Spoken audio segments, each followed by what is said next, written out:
tudakijijwe neza uzoba umunyedini yinjira mu ishengero agacuraranga agasenga akaririmba akaprotokora akavuga ubutumwa ari umunyedini. Mugabo burya agakiza kararyoshe iyo ukabayemwo neza, iyo ukabayemwo ukijijwe neza, agakiza kararyoha.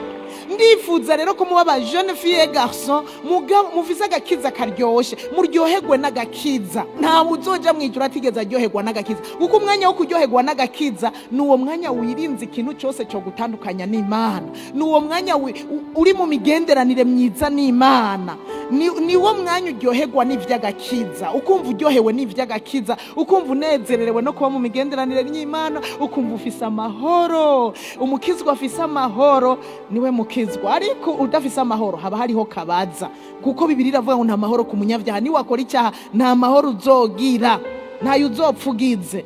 Uzobura amahoro ku murango, ubura amahoro mwijoro, ubura amahoro umwanya wose, uri mwishuri ubura amahoro, muri kumwe muzosa n'abatwenga mugata amahoro mufise kubera ivyaha. Murambariza umuntu ari hano yoba yarakijijwe bikamugora guheba inzoga, muze mumumbarize yuko yigeze agira amahoro. Nta mahoro ushobora kugira, n'ibiryoha ivyo urimwo ubona ari ibintu vya rutine nyene, ibintu byo kwinjira usohoka, ibintu reka dayero. Uborewe inzoga asa n'uwaborewe mpwemu yera. Mpwemu yera ntakeneye ko bamwitiranya. Umuntu abaregwa inzoga dandabagirane, n'uwaborewe mpwemu yera badandabagirane, two batandukanya gute waje waborewe? Muze mubazu wakijijwe akongera akabandanya kanwa inzoga, nta mahoro yigeze agira, niyigeze yumva ko yakijijwe, yarumva nyene ko akiri muri vya bindi.